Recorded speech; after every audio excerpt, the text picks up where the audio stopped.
I'm Troy Haynes, former UCLA jumper, just former jumper. And this is my attempt at a podcast, and we're going to call it Raise the Bar. That was my tech guy's idea. I liked it. So call this Raise the Bar number 2. And I'm very fortunate to be talking with Doug Nordquist. He's a former U.S. great high jumper. He is jumped 7, 8 3/4. I got the pleasure of competing against Doug when I was still jumping. He was still jumping he was probably jumping after a while after me still. He was at the 1984 Olympic Games where he jumped and made it into the final. I remember that. I can't remember, what place did you get in the final, Doug? 5th place. 5th place. 7, was that 7-7 or 7-6? 7-6, I think. 229 was the height I jumped. So jumped very, very well, represented well. I remember your cousin Dwight got the bronze with the 7. Not at the 4th. Games. That's right. He jumped higher than he ever had, but still didn't know.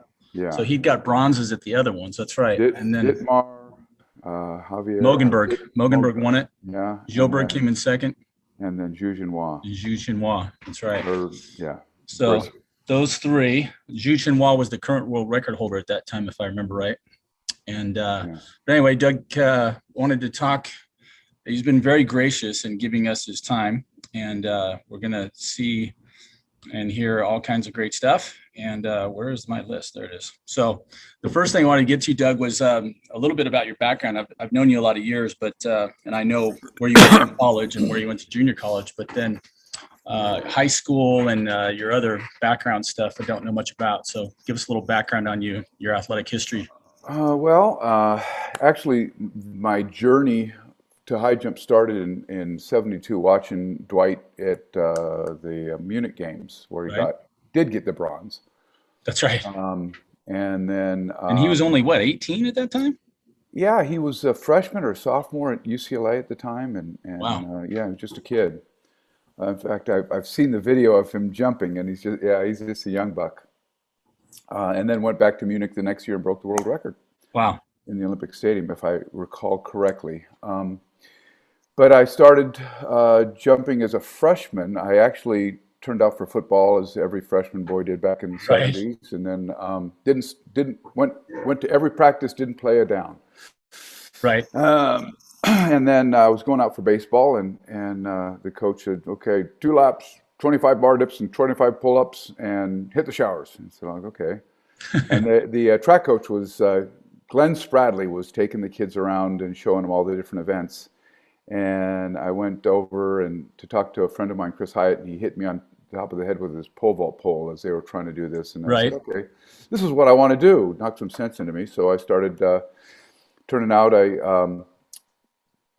tried the hurdles and the high jump. And, my dad was a teacher, and he'd never been had anything to do with track and field. So the track coach says, "Oh, you need to go out and get some running spikes or some track shoes." Right. And we went to the original House of Vans and got some speedy looking flats. I mean, they were just, and I showed up the next day, and the coach said, when are you going to get your track shoes? And I'm going, these are them. Yeah. So we went out and bought a pair of Adidas Avantes for like $14 or something like that. And then as a freshman, we ran the 70 hurdles or the 90 hurdles? I forget. Right. It was a shorter race. And then jumped the high jump. And the last meet of the year, I jumped 5.4. It was a PR. And then, in fact, there was a gal on our campus that was had jumped 5.4 earlier in the year. Right. Right. And then sophomore year, I jumped 6.2 over my head. Oh, I went to Sonora High School in La Habra there. Okay, familiar with Sonora? Yeah, we played them in Plata back in the old days. Now it's some other Raider. And jumped 6.2 my sophomore year, and that was the first time I jumped over my head, over my height. As a junior, jumped 6.6. And 3/4 broke the school record. Nice. And made it to CIF, but some guy named Anderson, Mark Anderson, Oh, kept me wow, from really? making the CIF finals. UCLA great decathlete, Yeah, right? right. Yeah. Yeah, he was from Walnut, and so Okay. yeah, he made it, and I didn't. Oh, And then my senior year, I jumped 6'10" three times, set the CIF that time 2A record, right. the league record, school record. Made it to the state meet and got third. Dennis Smith, who went on to play football, he was an Yes. USC SC, safety. yeah, Yeah. and then he went and And played for for the the the Broncos. Right. Broncos for Yeah. years. Um, and a kid from Merritt whose name escapes me was second, and then myself, Gail Olson, and Kelly Gordine, I think, Gail tied for third. Olson. Yeah, Oh, I want to talk Not about Gail Gail, Olson. not Gail Olson. Um, he was from El Camino High School, something else, Olson. Okay. Rob Olson. Okay. Anyway, so then didn't get any scholarship offers. Well, I did to some universities and colleges that I already had school records. So I Right. ended up going to Fullerton College, and I shouldn't say ended up. I chose to go to Fullerton College, where I jumped 7 feet for the first time my freshman year, and then I actually was a national record holder in the shuttle hurdles for about a minute. Right.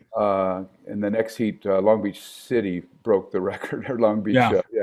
Long Beach City, and then went on to jump 7.2 and 3, 7.2 and a quarter. In my sophomore year, 1979, actually got to compete in the last AAU meet, I think it was at Mount Sac, Really. placed seventh or something like that. Hmm. Got a scholarship to Washington State. Junior year sucked. Um, Senior year jumped 7.4 and a quarter. Had the best jump in the nation for about 2 weeks because I jumped That at was 81. 80. No, yeah, 80. And then went to the indoor nationals where Leo Williams won Hmm. in Detroit. And then we were a big dual meet team at Washington State.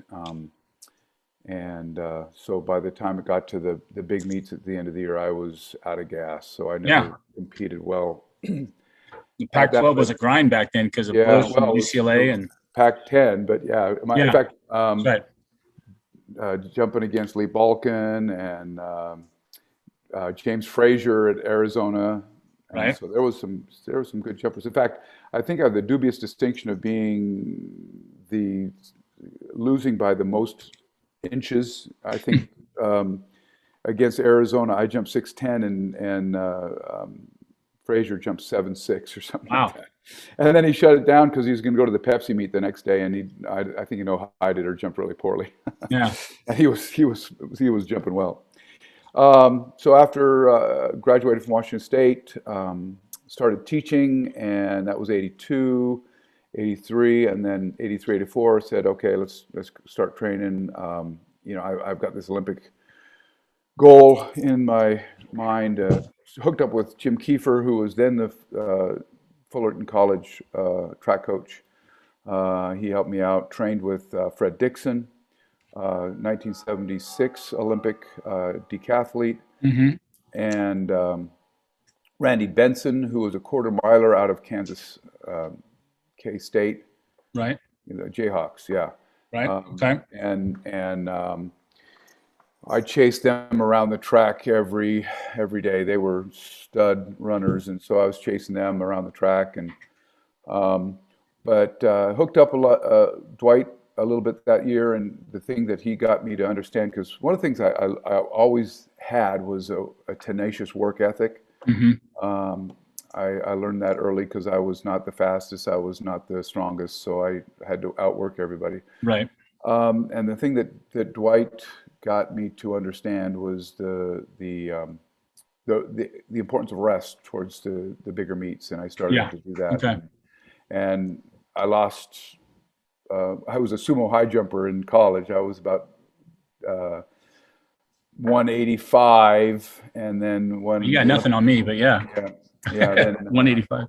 when I made the team in '84, I was 170, so I lost Really? Yeah, Wow, less than 15 pounds. Yeah, that yeah. would have been phenomenal if I could have done Yeah, but that. Wow.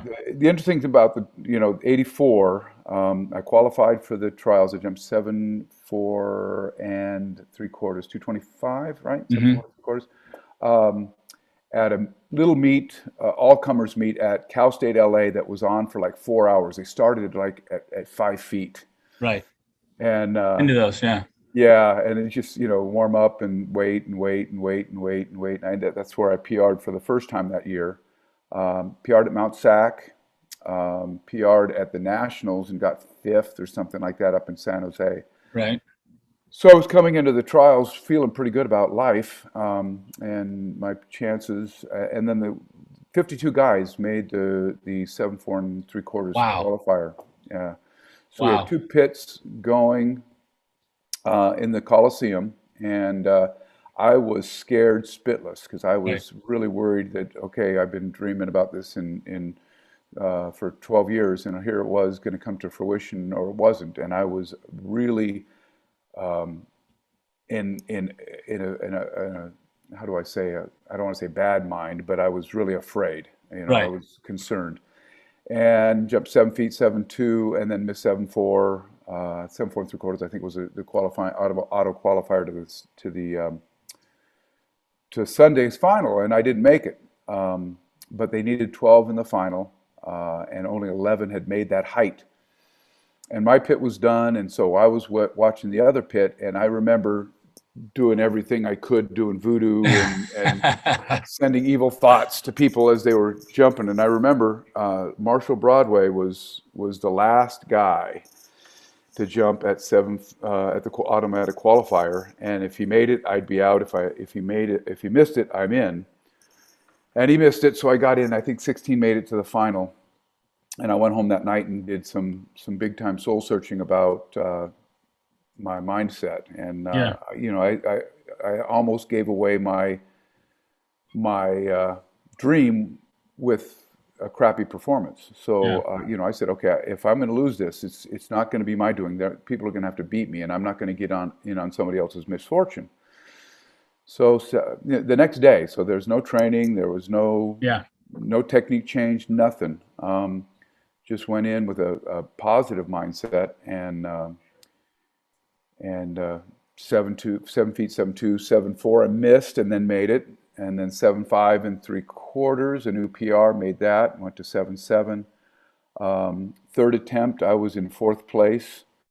Leo, a buddy of mine, twisted his ankle, Oh, so there was on his third attempt. So there was yeah. question whether he would be able to make it. So Right. that would put me in third, and I'd get in on somebody else's misfortune. And so to back it up a little bit, one of the things that Jim would do in training when it was getting towards the end of practice, he'd say, "Okay, the bar's at 7'7". You make it, you're on the team. You miss it, you go home." Right. And I was in the scenario, and in practice, I don't know if I ever made it, Right. but that time, I made it for the second PR that day, and Wow. made the team, Great and it time to was PR at the right, U.S. yeah, Olympic trials. Yeah. yeah, and that's one of the things that I was able to do pretty much throughout my career was my PRs. When I was in college, I PR'd at the state meet. At Wazoo, I PR'd against the meet against Oregon, Right. the Nemes, Oregon, a dual meet. PR'd at the Nationals. I did, Big meat PRs. yeah, and Yeah. so I was able to always able to do that. PR'd, the next PR came 2 years later at the national championships Yeah. in Eugene, and that was great because I won it. And then my Washington State coach, Chaplin, gave me a Washington State T-shirt to take the victory lap Right. Oh, in that's great. Eugene, and they didn't like Wazoo at that time. Right. John Chaplin, I couldn't remember his first name. So PR'd there, PR'd again that summer at the Goodwill Games in Moscow. My next PR actually came I forgot what the auspice. There was a meet down at UCI in '90. I PR'd at the '88 national championships, and then tanked at the trials. I Right. started to had a heat stroke, Right. Yeah. You were and telling me that story. didn't realize it. So bars at 7.5 or something, and my body is pins and needles from head to toe. Uh, And in retrospect, I found out that was part of heat stroke. wow. And then in '90 at Cerritos in the national championships, again PR 7.8 3/4 for That my was the 7.8 3/4 jump, yeah. right? That's where I tied Hollis, and it was interesting because mental imagery is an important thing in the high jump. And when I won in Eugene in '86, I'd competed in Eugene in college several times, so I knew the facility, and I knew it had rain possibility, it had sun possibility, it had wind Right. possibility. So in my mind, I competed at the meet in every which way, You were ready. and it happened just the way it went in my mind. I was first attempt all the way up through 7.7, and ended up winning. Did the same thing in in '90 at Cerritos. First attempt all the way through 7.8 3/4. The only problem is Hollis was as well, so we were tied for Wow. first place, and he beat me in a jump off. So I Wow. couldn't be upset with my performance. So amazing at that level. You jump Yeah, 7.8 3/4 and you don't win. yeah. It was a great. Hollis is a good guy, so Hmm. if you're going to lose to somebody, you might as lose somebody you like. But it was, Right. you can't get mad because hey, I PR'd. Well, it's interesting too with track and field. It's such a different thing because we're always trying to better ourselves first, Right. and I Well, think, and the high jump, the high jump and the pole vault are unique in that you're not competing as much against your competitor as you are the bar. right, And so I think that's why I think high jumpers and pole vaulters have a lot more camaraderie than do sprinters and long and triple jumpers. Although I think field events lend itself a little bit more to right. camaraderie, but they wouldn't ever put two sprinters in the same room in Europe. And I was roomed with Jimmy, I was roomed with Hollis, Yeah. Lee Balkan were my roommates in Europe when we used to compete. So, but you wouldn't put, well, Carl had his own suite and Right. his own hotel, so that was a different story and Right. stuff. But He was anyway, the headliner. Yeah. right. Yeah. I find that interesting because, that whole motivation to beat someone else can really backfire Right. in that situation. I think if you're watching the other person too much, I equate high jumping with golf a lot of times. Right. And, that mentality can get you in trouble. If I'm hitting the ball great and the other guy's hitting the ball great and he's knocking it in and I'm missing, all of a sudden I'm 3 down and you start Yeah. thinking, oh my gosh, I got to do this. And, it can Yeah. really affect the way you're swinging. And the high jump's the same way. If I Well, watch that's the somebody thing else. that Dwight was the master at is getting into people's heads. Right. He talked about I don't remember. He was competing at some point against a Russian, and he'd make Camp Dwight off to the side and be nonchalant. He's watching, he's paying attention, but he's camp just chilling, and everybody, oh man, how's he so relaxed? And Right.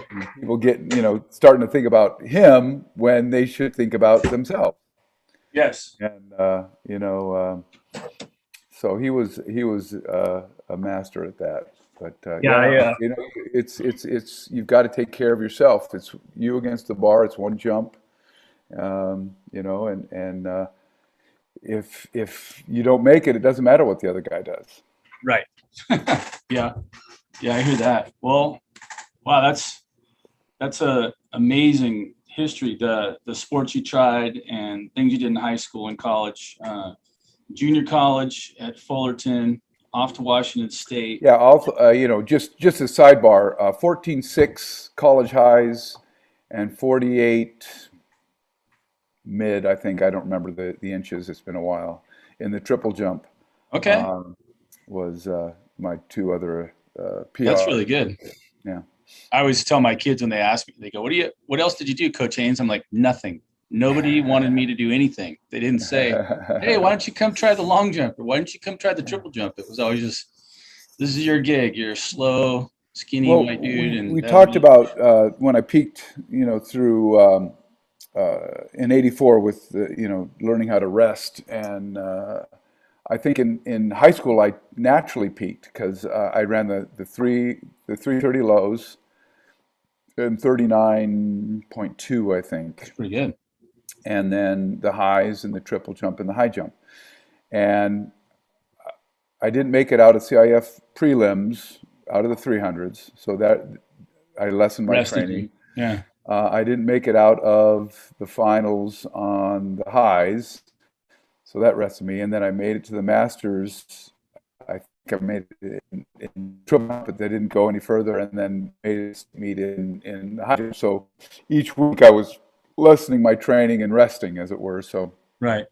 I think that had a little bit to do with my success at the end of that year, just by chance. And with that, we're going to wrap up part one of our interview with Doug Nordquist, 1984 Olympic high jumper from the U.S. Part two will be posted sometime next week. Until then, we'll see you next time on Raise the Bar. Thanks for listening.